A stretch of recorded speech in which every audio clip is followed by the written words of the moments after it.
Hello, everyone. Welcome to another episode of Think Your Way to an Epic Life. So today we're going to do some practical how-tos. How do I get from where I am to where I want to be? So we're starting off with what we call the GPS. And so the GPS is, well, most of you have one on your phone, in your car. And what the GPS has to determine is where are you right here, right now? Because it can't tell you how to get there if we don't know where you are. And so when someone first comes into coaching, that is the first thing that we have them do, is to have them fill out basically a getting to know you. And so that getting to know you, yes, it does help the coach a lot to understand how to navigate with that person's personality. However, it's really designed to help you understand where you are. Where are you really? See, humans, we have this unbelievable ability to protect ourselves. And we protect ourselves from feeling bad about ourselves, from feeling too bad about ourselves. And we accept where we are. We just go, well, this is it. This is who I am. This is how it is. And the truth is, when you can stop long enough and question, where am I? Like really stop and think about it. And that's what I'm going to ask you to do today. And I know it's unusual on a podcast. However, if you have an opportunity, and not while you're driving, but if you have an opportunity to get a pen and paper and just kind of write a couple things down, just for yourself, for your own clarity, because this is what a coach would do when you first go to coaching. And so let me ask you, where are you 1 to 10 in your personal relationships? 1 is, man, it's so bad. It's just, I just don't feel like there's anybody I can talk to. 10 is, I have the best support group that you could possibly imagine. My friends, my family, they love me, they encourage me, they adore me. I am constantly doing wonderful things for them, right? Then that's a 10. So where are you right now? Personal relationships, 1 to 10. Because if you're not honest, guys, I want to talk about this before you give yourself that number, or you can change the number. A lot of times we like to take the 7 out of the option, right? 1 to 10, because people will say, oh, my personal relationships are a 7, right? So that's pretty good. Well, that kind of forces you to pick. Am I failing? Is it a 60? Or is it 80 or 90, right? And I'm sorry, guys, no one should ever expect to have a 10. To me, 10 means there's no room to improve. So I'm going to liken this to Green Lights, the book by Matthew McConaughey, where he says, someone asked him, who is your hero? And Matthew said, my hero is me 10 years from now. And I love that. When you really think about that, if you ever get to the point where you think that you're there and I have arrived and I know what I'm doing, I'm so sorry for you, because the more ceilings that I break through, the more I realize how little I know and how much there is to learn about everything. And it's really exciting. I can't imagine how yucky it would be to feel like you knew it all and there was nothing anyone else could teach you. So you can learn from everyone. Just literally everyone. Sometimes you learn what not to do, granted. However, if you will just have an open mind, your brain can't hold everything that the other 5 people around you can. And if you can learn to collaborate and communicate really well, you go to the next level. All right, so next question for you. Financially, where are you? 1 to 10. 10 is, anybody that I love or care for needs anything at all, I can write a check. 1 is, I don't know how I'm going to put food on the table, right? So be real with yourself, because if you're not real, you can't ever fix it. You can't ever go to the next level. That's how we protect ourselves, is we tell ourselves, oh, it's okay. It's okay. Where I'm at is good. I'm kind of happy being out on the streets and I have my freedom, and we justify whatever our life is. Instead of justifying, how about we define what we actually want? That's really where it's at. I bet if I was to go ask 10 people on the street right now, what do you really want out of life? Maybe 1 could tell me. I'm not sure. And that's what's missing is we just get so busy in life and we're doing all of the doing that we're not stopping and we're not thinking. What do I want? What do I want? What do I want for my kids? What do I want for my grandkids? What legacy would I like to leave? No, I'm just trying to pay the bills, lady. I'm not thinking about any of that stuff. Well, maybe it's time that you started to. So we've got personal, we've got financial.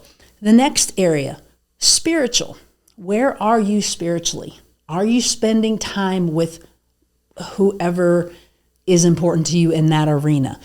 Guys, it is very important that you figure out what you believe. And if you don't know, take some time and just be quiet about it and ask yourself questions. I'm going to go off topic just a little bit here on questions. Tony Robbins talks about asking yourself questions in the morning. Your brain is so powerful, literally so powerful, that whatever question you ask it, it will give you an answer. It will search through everything that you've ever been through, and it will give you an answer. And so when you ask yourself, why am I such a fat slob? Your brain will say, because you sit on the couch and you're eating bonbons all day and you don't move, right? Instead, why don't you ask yourself, what could I do to be in a little bit better shape? Your brain will say, oh, well, you could, walk around the block every day before and after this, or, there's so many things. So where are you financially? Where are you personally? Where are you spiritually? Where are you emotionally? Would you agree that this is such a huge deal, especially right now? Right now, we are filming this in 2023, and people's emotions seem to be a little bit off the hook. Okay, a lot off the hook. They'll fly off the handle at the smallest things right now. It's just crazy how the lack of emotional maturity that we're seeing everywhere. Road rage in convenience stores, grocery stores. Guys, please, I'm begging you. I think every human should have to work behind a register or wait tables in their lifetime. Every person should. Please do not take your frustrations and your anger out on this poor innocent person that is just trying to follow the rules in the store, that they're making minimum wage, trying to take care of you, right? So get control of your emotions. Where are you right now? Are you at a place where someone else can truly upset you and then you feel justified in taking that out on your loved ones? That's a hard question. It's hard when you really, really think about it, folks, because if your anger is truly because of the Uber driver, wow, the Uber driver has way too much power over you, don't you think? If your anger and your frustration really is because of the person that was driving too slow in front of you, wow, they have a lot of power over you, that person that you don't even know. So get control of your emotions. Give yourself a number, 1 to 10. Don't use 7, right? Pick a real number and be real with yourself. And last but certainly not least is health. Where are you in your health? 1, man, the doctors are telling me I've got 2 months to live if I don't change my ways. 10, I run marathons and I am, I don't think there's anybody who would call themselves a 10. You never know. David Goggins might, and I wouldn't argue with him if he wanted to call himself a 10. But where are you physically? What are you eating? Are you drinking enough water? Are you walking? Are you taking care of your emotions so that your body feels better? All of those things. So see, that's how coaching starts off, is we get that and a lot more questions. We ask you a ton of questions and make you kind of self-discover, here's where I am. Now, where do I want to be? I just got done doing a podcast with Steve Stucker, and he was talking about in his young days when he was trying to figure out what he wanted to do for a living. And he thought, man, I'm not good enough to become a teacher. That's just way too much for me. And look what his life has turned out to be. I want you to understand that what you pick right now, I want you to reach. reach, reach, reach. And once you get there, then you get to go to the next one. You don't have to be stuck where you are, no matter where it is. So one foot in front of the other. There is a great classic book that everyone should read, and it's called Think and Grow Rich. And to someone who is sitting in genuine poverty, I feel you. I've been there. I don't recommend it. That sounds so ridiculous. I have real problems. You don't understand. I have real problems, and you're telling me I can think and grow rich? No, you don't understand. I can't put food on the table. I get it, guys. And if I could fix that for everybody, I would. Your thinking can fix that.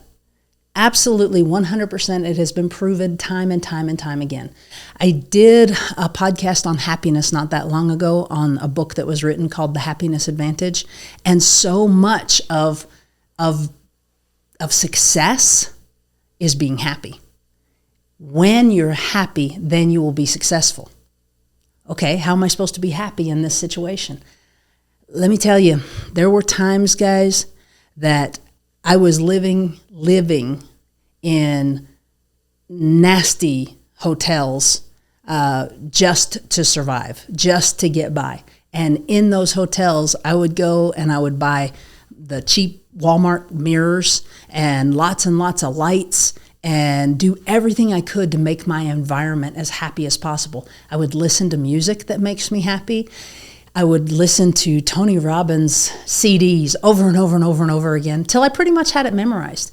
If you want to change your output, guys, you have to change your input. And so if I had a glass of water here that was just full of nasty dirt, right? Here's a clear glass of water and it's full of nasty dirt. If I try and scoop that dirt out and just scoop it out, I'm taking out the water, I'm taking out everything. However, if I just get a great big pitcher of really good, clean, wonderful water and pour it in, all that nastiness is going to get washed out.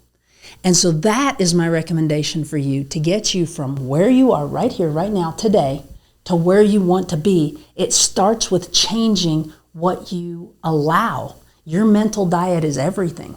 So you've got to have some habits, guys. Habits are what makes you, and habits are what break you. Your habits around your thinking are probably the most important habits that you've got. So one of the things is you have to get a good night's sleep. That sounds so basic and so silly. It's true. You have to get a good night's sleep. That is when your brain repairs itself. So you wake up in the morning and you've had a good night's sleep, and before you even get out of the bed, you should say to yourself something, a mantra, something that works for you. Everyone has their own. You get to pick whatever it is you want to say, but you've got to say something to yourself really, really powerful 10 times. And then you get up. That's the first thing on your mind because you planted it to be the first thing on your mind. Listen to podcasts. There are countless amazing podcasts. Your car should be a university on wheels. Brian Tracy is the one who really popularized that idea. And I learned that from him 30 years ago or better. And so you will very rarely ever hear music out of my car. I'm almost always listening to a podcast, a book. Guys, here's the power of books. One book could have been someone's entire life's work.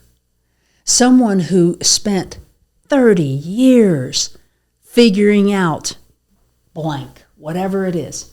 And they put it all down into a book, and you and I have the power to go buy it. We have the power to go, in America, we can get it for free at the library, which is pretty amazing, a wonderful resource. Guys, here's the thing about books. The average American reads less than one book a year. The average CEO reads over 60. If you're not learning and growing, you're going to be the same person. You've got, or worse, right? I kind of liken it to your swimming. And when you're swimming, you're either swimming or you're sinking. You have got to action, action, action, action. Action covers a multitude of sins. I don't think that was actually biblical, but it really does. Action, when you're feeling down, guys, think about it. If I was to just tell you that there's somebody on the other side of this door, I don't know if you can see this door or not, but if I was to tell you there's somebody on the other side of this door and they're terribly physically depressed, what would you tell me? What would they look like? Right? Yeah, they'd looking down, feeling sorry for themselves. They wouldn't make eye contact. They'd talk really slow. They'd walk slow, right? So if you want to change that, doesn't it make sense that if you stand up straight and you smile and you pull your shoulders back, that you will pull yourself out? You can physically, this is so cool, you can physically pull yourself out of a depression, physically. Not mentally, physically. Your physiology, what you do in your body affects your brain. And it is amazing to see. There was a study done way back in the olden days when they actually called them insane asylums. And people who were clinically depressed were given a challenge, and they were told to take a pencil and put it across it. Okay. So that makes them smile, right? So they did that for 20 minutes, 3 times a day. And within no time, they were no longer depressed. That sounds too good to be true. Yeah, it does. It does. Try it though. That's all I'm asking you to do is try different things. If I was with you right now and I could get you to stand up and breathe deep and pull your shoulders back and say powerful things to yourself, like literally say, I'm a strong and powerful person. I'm a strong and powerful person over and over and over. The strength that it would give your body is measurably, absolutely shocking. If you say, I'm a weak and unworthy person, your power literally drains from your body. The words, that little nursery rhyme, sticks and stones may break my bones, but words can never hurt me. That is so not true. Words are so powerful. And the words that we use for ourselves, guys, I've said this 1,000 times. Jim Rohn said, you become like the 5 people you spend the most time with. The thing that he never really talked about is of those 5 people, you're one of them. You spend more time with you than anyone else on the planet does. And you get to determine. It's up to you what you want to be going through your mind. And I know it sounds crazy, and I promise you it's true, that when you work on it, and it takes forever. When you work on it, just absolutely you will not allow negative thoughts to you can't help them when they come in. That happens, it comes in, but at that point, when you realize it, you can stop it. 5, 4, 3, 2, 1. And then I'm a strong and powerful person, or whatever your mantra might be, right? So seriously, take your mental health very seriously. Please, guys, please, not just for you. Sometimes it's so hard and you get so down that you literally cannot do it. You just can't do it for yourself. But will you do it for those people that are around you? Oh, they're fine. They're fine. No, honey, I promise you, they're not fine. When your energy is gone and you're around them, they're like a drowning person, or you're like a drowning person. And even though you don't intend to hurt those you love, that's never your intention. You're hurting them terribly by not taking care of your own mental health. Because if you're down and depressed, you're going to suck the life out of them. Please, please, please be real, guys, about where you are. And you're doing the right things. You're watching podcasts that are called Think Your Way to an Epic Life. Just really turn your car into a university on wheels. Thank you so much for your support. Casa Dream Team appreciates you. We really appreciate that you watch these podcasts or listen to them, whichever it is. And please just leave us a comment and let us know what else you'd like to hear. Thanks.